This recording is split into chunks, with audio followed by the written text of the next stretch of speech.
Binuksan na ang bagong headquarters ng Philippine Star sa Parañaque. Matapos sa mahigit 3 dekadang pananatili ng dyaryo sa Manila Port Area, lumipat na sila sa bago nila opisina sa Amvel Business Park sa Sucat.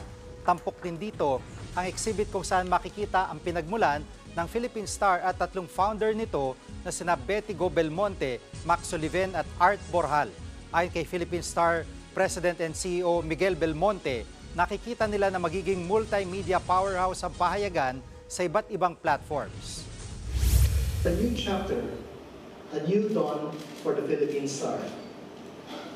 For close to 4 decades, the Philippine Star has been a guiding light to millions of Filipinos. Our journey, guided by an unwavering commitment to truth, excellence, and service to the Filipino people. Congratulations, and they've done very well. Last year was one of the highest profits they've ever registered. So it's a tribute to the management team and to the people of the Star, no? for doing so well. Mga kapatid, Jiggy Manikad po, iba na ang may alam at may pakialam sa panahon ngayon.